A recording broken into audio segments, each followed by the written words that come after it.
these casual collaborations, and then there were these very, more organized collaborations that were going on. And it was a very, very, exciting period for me because I was still grappling, and to see all this going on, it was like, I felt like I found my home.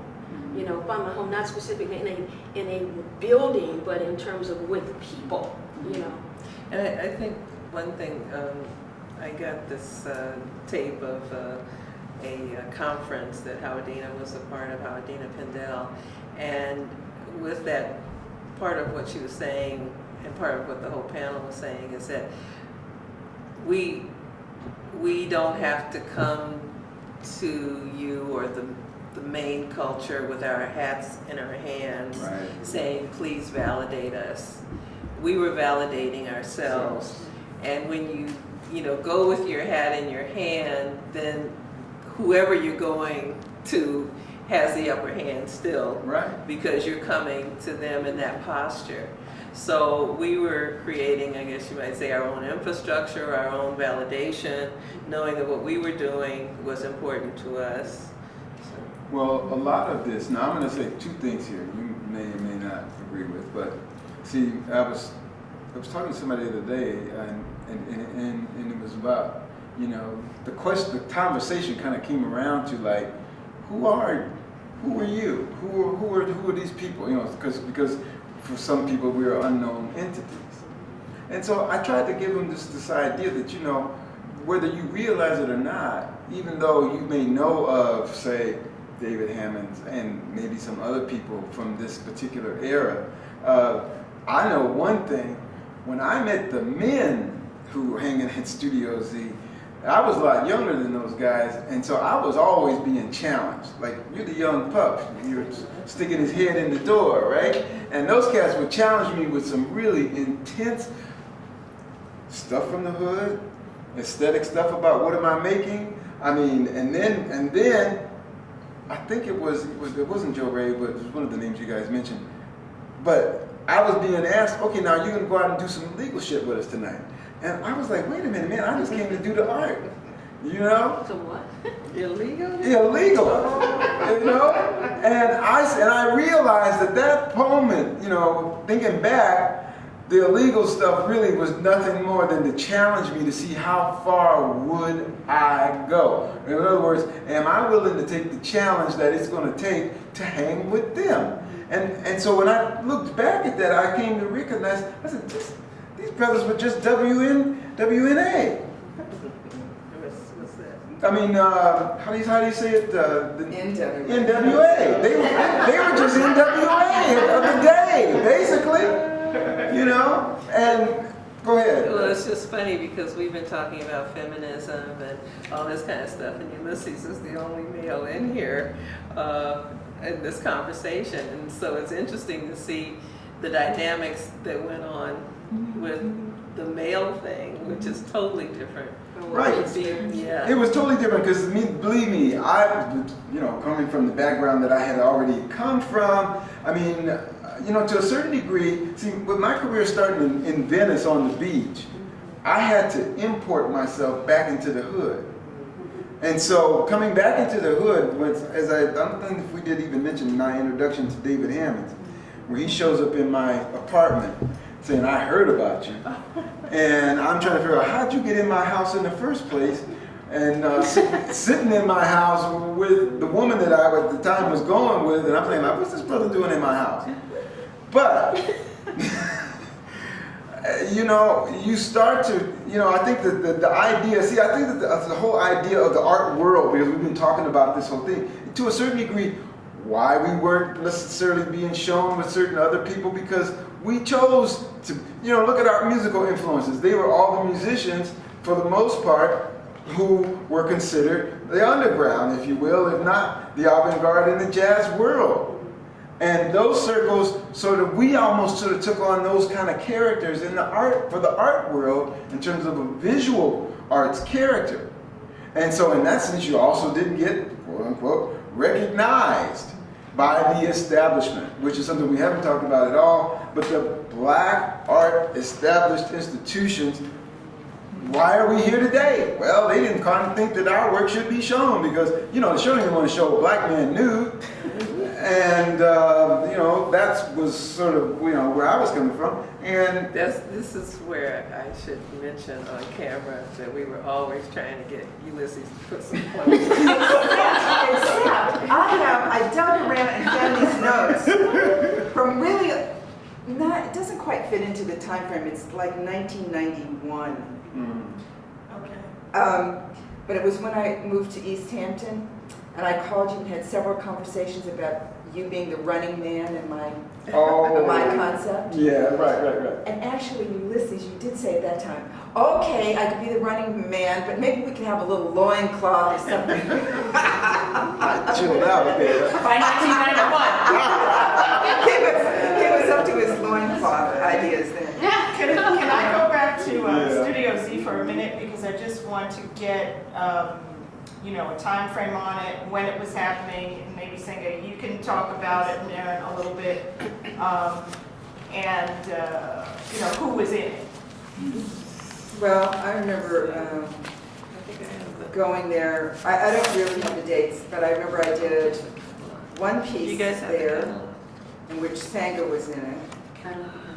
And then another time, oh, are you talking about that show we did at Long Beach? Yeah, Long Beach. Curated by David Ross, is that correct? Yeah, Yeah, David see, and Ross. that's- and Yeah, that- well, now, for example, we're all in this show. And David Ross is the, in quotes, director, curator. And look what happened to him. Yeah, look what you did. And look at us. So, what are you saying? He never took, like, he knew you guys back in the day, 1977, when that show is, I guess, 76, 77, and, or 78, somewhere around there. And so you're saying that he goes on to the Whitney, he goes on to San Francisco, Right. never shows you guys? Is that your No, point? and until finally, when they had the Philip Morris space in the early 90s, then I got a show there because Thelma was the curator, I think. But, and because somebody had told him he better do that, or something. He better do something with, oh, well, the mission, Thelma's mission was to do exactly what she did. But who were some of the other people? You mentioned David Hammonds, Franklin Parker. Rojo, Rojo, Joe but Ray, Joe Ray. Ron Davis. Yeah, Ron Davis, yeah. And That guy Duvall, Greg wasn't he Edwards, around there? Yeah, Duvall. Duvall. Franklin Yeah. Parker, Yeah. Frank Parker. Yeah, Yeah, she she said just said that. that. Oh, Yeah. There are other people too. I mean, I know Kamal did something through there too. yeah. Kamal was a poet, you know, but he is a poet. Come out, Dawood. Was part of Studio Z. Yeah, I mean, there was, because there were like things that were going on that were not, you know, people came in and did things. I mean, like people, I think Jan Lau tried to work on publicity. I think Dalili, you know, Pearson tried to work on some things in terms of publicity. And I think she brought in Doug Karn, you know, but in terms of performance. So there were people who, you know, came in and tried to, you know, to help move it along. I mean, you know, I know the way that they pay their rent was basically by way of some kind of rent parties, you know, by way of some kind of events, you know, dances they rented out to people who wanted to basically do something else. But there were, and then also KPFK was broadcasting some things from performances from there, some musical performances. So Senga and I went over there one time, or more than one time, and did like exercise classes. Oh, yeah. And then we had that performance on Easter Sunday, Forgotten the Year. And there was some other stuff too that I brought, like for instance, when we did performances, they would be sponsored by someone, and this one called Segways, this was Houston Conwell, Maren, myself, Parker, and Yolanda. Yolanda Vidal? Yeah. Yolanda? Vidal. Was that her name? Mhm. Vidal? No, Vidaldo. But anyway, and Roberto, I think, Oh, really? was part of that too. I don't even remember this. What is this? Remember we did this? It The was one with Yolanda and she had like feathers on or something? well, that was something different, I think. But yeah, and you were paired, Houston and yourself and Parker and Yolanda, or vice versa, and Houston and Parker placed things upon you, and then you would then interact with whatever Right. form they had put on you. You remember that? Okay, And well, Venetian blinds involved. well, there was a ladder, you went up a ladder, and, well, anyway. So it was sponsored by Los Angeles Printmaking Society, and I believe Houston was responsible for pulling them in. But we would do these performances either before an actual exhibit or in relationship to, you know, some of these sponsored sponsors. And that was in downtown. Did you come to this? I don't know. Oh, that was in downtown LA. So was it like an alternative space as well? Yeah, I all mean, of them were alternative spaces. So, but I guess my question is, okay, so you have Studio Z. It has a space. Yeah. Studio, which was David's, and then gets passed on to Rojo. Does it do events in that studio that are open to the public, Yes. or does it do events in different places? No. No, that's what we do the and are you familiar, Judith, did you go to that? I never went to Okay, it was upstairs, and it was an old dance hall, like, I don't know, maybe from war times or something. And it had a stage, yeah. And a kitchen. and, you know, some other rooms, but it was a very, very, very large place, very large place. Mhm. David must have cried when he moved to New York. No, I don't think so. He was Yeah, happy to go. right. Yeah, he was ready to He was go. ready to go. Mhm. Yeah. But he never found another space Oh, like that until yeah, recently. I know, yeah. Yeah. So it was basically inviting people into performances in the space. Right. And then what about performances that are outside that I've seen documentation of with Bruce Talman, or heard you talking, or Right. heard you or read down you talking about it? Well, with Bruce, I think he was kind of connected with David, and I had a space that was just down the street from Barbara. It was on LaSalle. It was in the studio space on LaSalle, just off of Adams, remember? And again, that was a switch up, because at that point I had a space and David was in New York, so he stayed in my space when when he was coming to LA. And I forgot what I was gonna say. But What was I that? guess after performance. my question was, were there performances that were just casual? Oh, yeah, so he- spontaneous outside, so- okay, that were also yeah, part so- of Studio Z, yes. not only in the building, Yeah. but outside on the street? So what happened then was, during that time, he would go down Adams, and he would just sit on this. You might have seen this photograph, him sitting on a bus stop with a staff, and he would just sit there, and that would be the performance. Or he did guerrilla stuff where he would just put up murals somewhere or whatever in the middle of the night without asking anybody. And we did it, Houston, myself, and I think you have a photo of it. Houston, myself, and Maren and Parker would go all over the place. We would go to the gardens, what's the garden near the museum, the Science and Industry? Oh, you were over The by Rose USC, Garden. The Rose Garden. We went to the Greek Theater and got in there when nobody was there, and did stuff in there, and did stuff outside the Greek Theater. And we there was one place we went where it was, I think Ulysses was there, where it was an empty pool. Do you remember that? We went and there was an empty pool, and we kind of fooled around in there. So Was that Exposition Park as well? I can't remember where that was. But we would just kind of go, and then David and myself, we went to Malibu Beach and did some filming of stuff there, right by the beach. So, we went everywhere. And Where did you guys do this piece where David filmed you? that's It's part Malibu. of- Okay, it's part Yeah. of fragments where you have this, Right. you just sort of stand up. Right, and exactly, expose it. exactly. And he also, did his, Here, pieces Yeah. on the beach, Yeah. Malibu Beach. yeah. So, there wasn't any place we didn't go. And we even went to that hole once. When Yeah, where? the whole, The hole here in LA. the whole. I'm trying to get to. And where there used to be a department store, they tore down the On department Wilshire. store in Miracle Mile.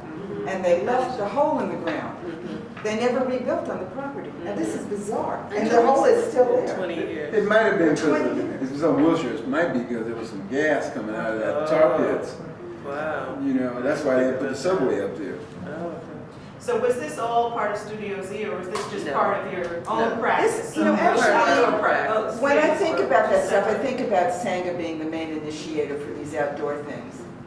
Well, we kind of all were, I think. Well, No, we just all wanted- came along and supported everybody. But actually, you would think of those things, Senga.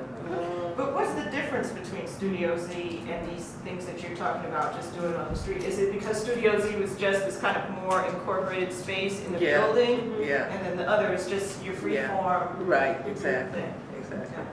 But you know, those freeform things are really important, and they're really improvisational. Because they have to do with, you know, like examining your environment in a different way. And just kind of, you might be walking down the street or driving down the street Exactly. or having a conversation with somebody about what you saw. Because I still do that. I still go, wow, I bet Senga would love this. Look at that thing over there. You know. But, you know, and Ulysses did a piece, was it the Cotton something? Oh, the Cotton Exchange. Cotton Exchange. He did this Oh, performance, yeah. and Parker had a piece in there. With the pigeons? It was all paper or something, Yeah. and somebody started a fire in there. Oh, yeah. Remember that? And Yeah. burned up his piece. No, Yeah. wait a minute. Wasn't that the one with the pigeons? I just remember paper. Uh, I remember a lot of paper, and then was Vinsula? Missoula was in this. Yeah, I was in that show. yeah. I think. Yeah, yeah, I think I yeah. was. Well, you know, that was a pivotal show for Lace at Right. the time because Lace was losing its space and they needed to, with these, I guess, raise some funding so that they could, you know, initiate a newer space, or at least this was a farewell to the old space. Yeah. And, you know, when you guys are talking about, I was thinking about the first time I came to Studio Z, I had noticed that David had done all these African type of markings and symbolism all up and down saucer. No, I never noticed that. Yeah, and, you know, he's going On the on the telephone poles. It was sort of like the stuff that he ended up Right. doing in New York and Harlem. Right. And I said, man, I didn't notice this before. He says, man, you better watch out. You're in my place. Yeah. And basically, though, he was, you know, in conversations with him on that level, would really be spelling out the way in which, as an artist of that particular time, how do you define your own, not only your own personality, but your own in your work, but your own space, literally, to the extent that it could reach out, and you know, and a lot of that has to do, I think, with, for me, it did eventually because of the neglect from more than anything else, the black institutions, because for the most part, you know, I made a lot of work that was for a black audience that the black audience has never seen, and that's always been hard, because for the most part, they have this sort of ideal, it's a traditional ideal, I tend to think, and I don't want to insult any of some of the artists that we could have mentioned in this conversation who are part of that, but I do know that those traditional institutions, and I'll be more frank, the California African American Museum.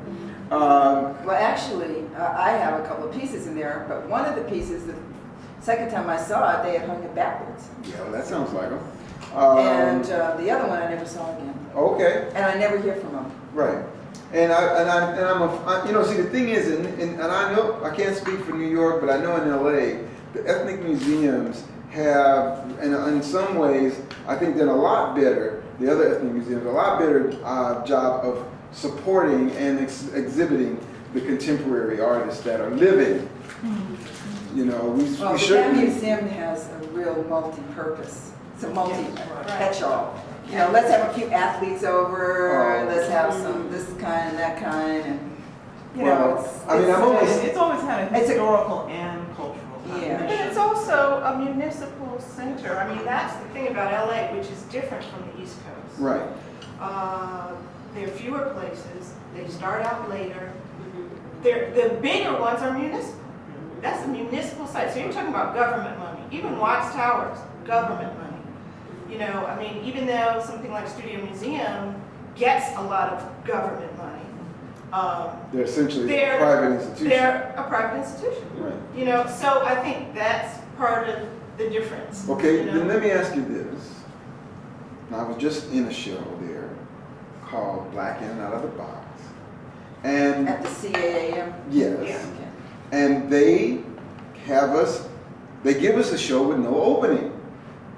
But that's money. It's California. It's money. It's municipal. Right. You know, to play the devil's advocate, to be a person who supports Black institutions, because that's how I got my training as a curator. No, I understand that. Without a Black institution, my first job was at Studio Museum Harlem, even before I graduated from college. Mm-hmm. And, you know, and alternative spaces that let me have a voice as a curator, that let me curate. Now what people do is they work for these private galleries who give them that.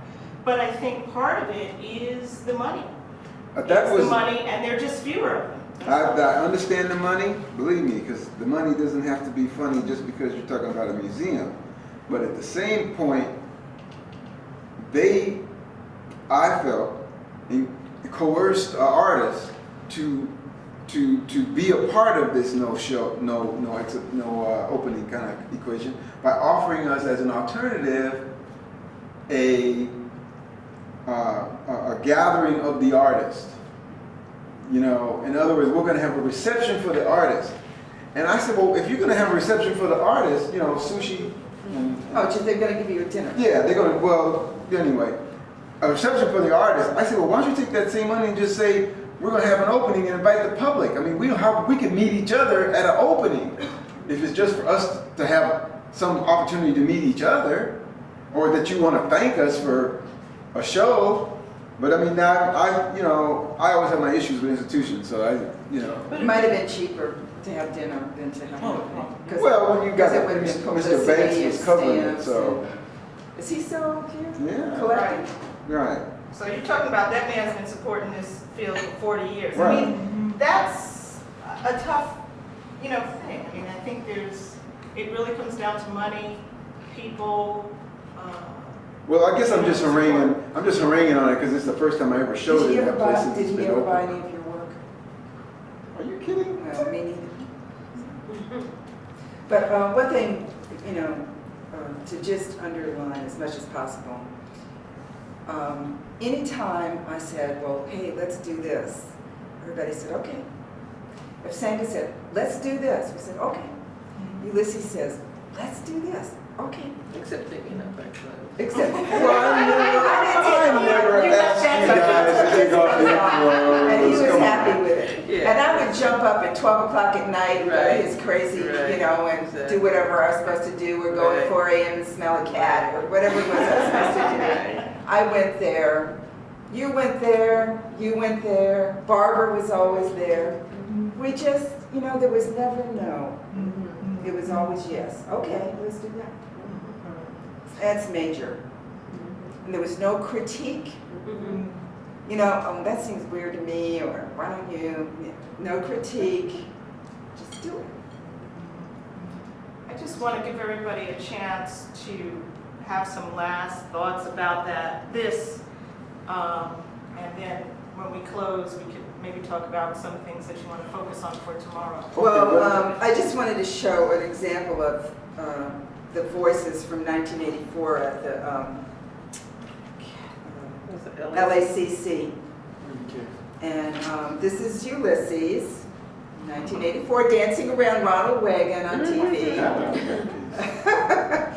And here's Senga and Ulysses in the background, and a couple other folks, and May Sun being the conductor. Right. Right. And so this is something that I wrote, and then I asked people if they wanted to do it, and could they rehearse it in my studio, and people said, yeah, they did it. And then they even performed it when I wasn't there. I would say this because I didn't say a whole lot about my activities in terms of media. And when I was doing a lot of work with video phone activities, that work, once again, the thing that I tended to find out, and I tried to bring some of the notions of that work into our collaborations in more terms of working with media, because I think that's the thing that made us, if nothing else, like let's say looking at a sports team. I mean, we had different levels of approaches that we could bring to the table, and I think that's what made it really fun. You know, with somebody bring the idea, and then we'd all look at our own discipline in one way or the other, and figure how we could apply that discipline to that idea. Well, and the other thing was being directed by somebody else. Right. So, I don't have to think about it. Right. I could just come and do it. Yeah. Right. That's very true. Because And then you learn a lot. Yeah. You actually learn a lot from taking good direction. Right. But I would just say this, that the work that I started doing with this virtual media, I'll call it, in terms of video phone work, did initially start from Otis, taking classes with Gene Youngblood, and then doing practical work with Gary Lloyd, who actually was, at the time that I was going to Otis, he was doing performative work with instruments that were to initially become the fax machine.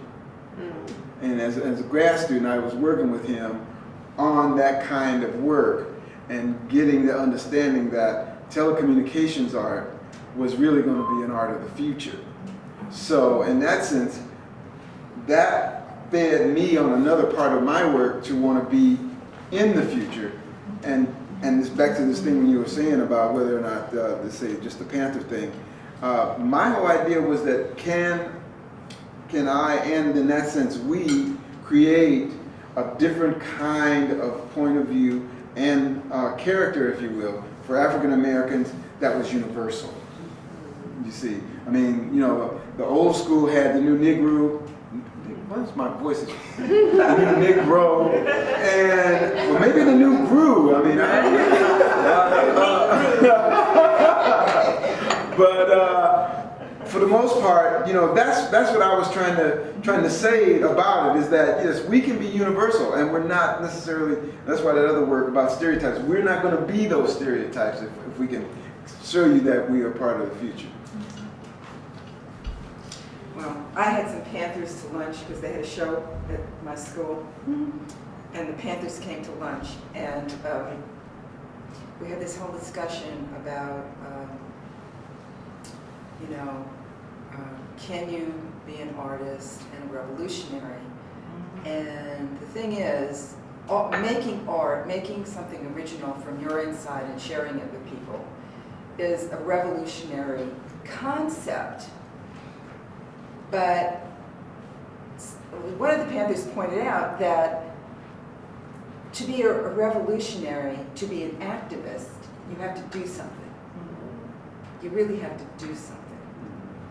And something has to be, your goal has to be to change something. And it could be something simple like a lunch program or a breakfast program that you get together with a group and you go to the schools or you go to the community and you organize ways of getting food donations and you set it up, and every day you have people from the community coming and having breakfast. That is activism. And artists don't really do that. I mean, it might be a revolutionary concept to be an artist. It might be personally liberating to be an artist. It might be about liberation, but it's not doing something. I don't know. It just depends. Depends on, Because, there are people, I was just thinking about, I can't remember his name. It's Bensula. Bensula was downtown teaching art, to kids. So it just depends on, Well, but if he defined that as his art, then I would say yes. That's part of his art process.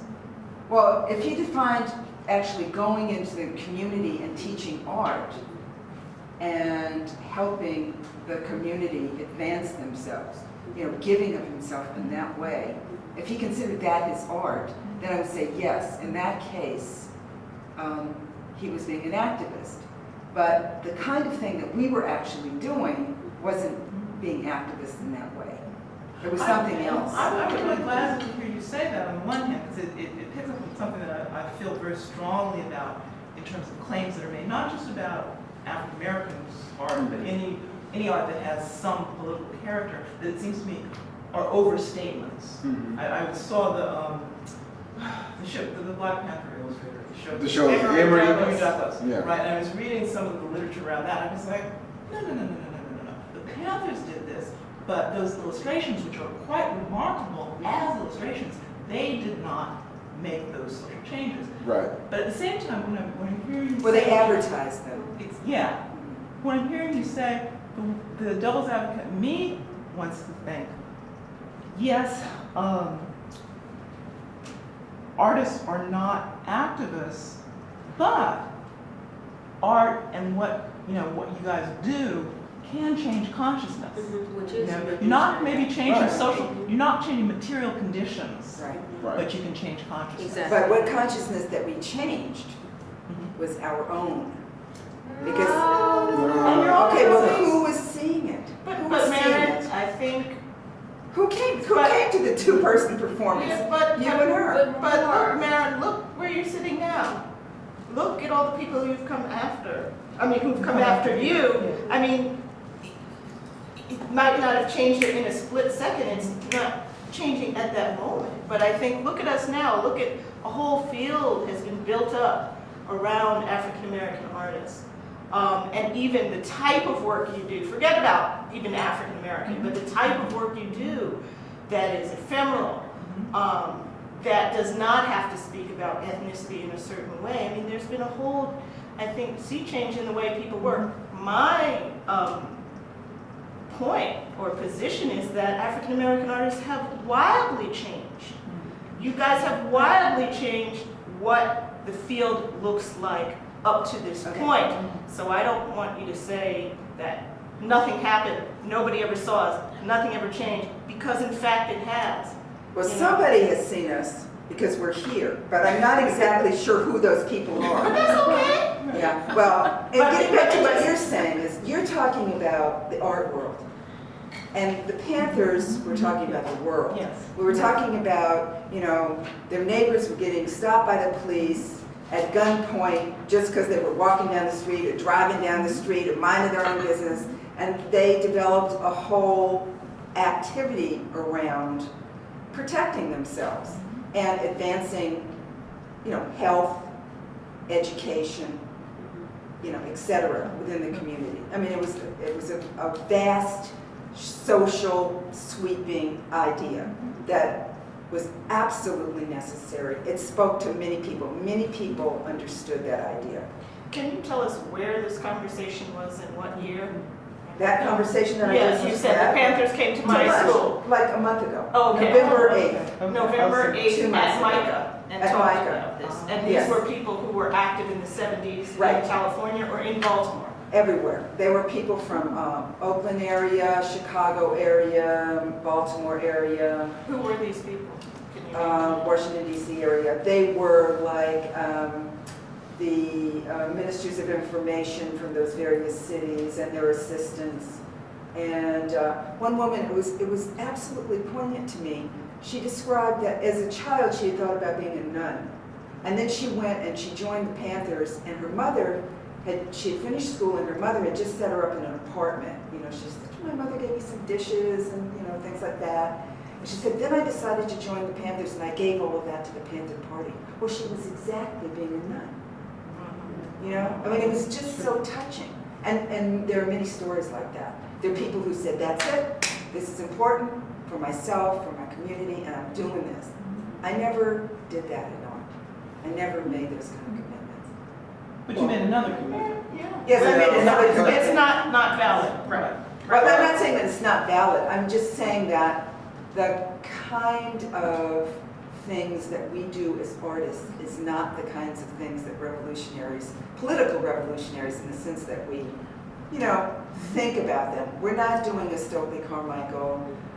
We're not doing, a Dr. King. We're just not doing that stuff. Yeah, but think of all those people. They need words. They need images. you know, part of what galvanizes people at that moment is the images on television of people getting hit by hoses. You need media. Right, and You that's, know, you need things like that. And You need political theater. You need, or else it's just a dry thing. People have to be inspired to you know, do that. I mean, I don't think that art is on the outside. I mean, you just. I just have to say this really quickly, and then I'll leave it alone. But you know, a lot of it during this same period that we're discussing, the work that I was actually doing was working with government programs that went out to give these young people an opportunity, because you know I worked in the probation department before I really got going in all of this, and so I saw the need to give students or young people an inspiration. So I created a video program that was out in the community that got actually a few kids into UCLA, just learning how to make video, but turning their heads around about who they were, because I use video as a self-realization tool. Well, I think that's really important, and I think that does function as an activist activity. That's what I'm saying. I mean, I did a lot of those kinds of things, and of course then I did those same kind of things when I worked for the California Arts Council. I started a video program out at Self-Help. I started a video program at William Grant Steel. I did the same thing when I moved up to Northern California. And so I tend to think that it just depends, obviously, on how you actually, that's why I said I could relate to the 10-point program, because I tried to use it in some form to actualize, to make a difference in some people's lives as an artist. But the other thing here that's big, it seems to me, that you've said earlier, but it seems to me we have to come back to now, is the importance of representation. That all of you in different ways were engaging with the existing paradigms about yourselves as Black women, as Black people, as artists. And a big part of your activity was revising those paradigms. Well, that's one reason why I had to, after years, after a couple of decades, to go and deal with, you know, re-editing my film on Where Stats Got. Because, I mean, what he had to offer, you know, the community was just phenomenal. I mean, you know, he died in '99. I started the film in 80. I finished, the last film was 91. And it's like, it goes through all the stages of his life, basically, that people really need to know about. I mean, it's like, that was a group of people that came through him. I mean, and I saw a book, and this book had a list of all the names of people who had come through him as a musician. There were over 200 people, you know, and basically, it's like, you know, he was very happy to basically let himself be open, because he was interested in sharing, you know, what he was trying to do with other people. And I thought that was really very important for people to know about, as a community artist and as an activist and as a mentor to generations of musicians, you know, what it meant to do that, what he had to give up, what sacrifices he had to make. You know, and so it's almost like education. It's like educating, you know, the community, you know, showing the musician as something, you know, different, something, you know, as an educator without a degree, you know. But at the same time, he earned his, you know, like uncertificated degree by way of all the people who he learned from, you know, and all the people who he emulated, and the experiences he had in terms of, you know trying to change the image of the musician, you know, and the Black artist, and also how to, you know, formulate an institution where people could come and work. You know, they could write music, they could play, they could, you know, inspire each other. And, you know, and also he was affected by everything that was going on, you know, with, you know, politically. Yeah, and so that's, to me, that was, you know, that was one of the things that I had to go back and do, because it's about education, also a part of history. You know, a part of history that maybe a lot of people don't know, but people really need, you know, to understand, and at the same time put it forth in a way that honors him, you know, basically, you know, deals with my sense of aesthetics, but at the same time, and it's, you know, giving a community and the world something about this fantabulous man who is gone from us, but who, you know, as far as I'm concerned, should never be forgotten. Senga, could we have some last words from you, and then we'll close it out? Well, I don't have any last words. Basically, I think we've all been involved with arts education, which is kind of what you were talking about. For instance, like at Watchtowers Art Center, and even where I am now, you know, getting young people to know that they have another self besides what is told to them that they are. So I have nothing to say. Okay, well then we're finished for today. Thank you.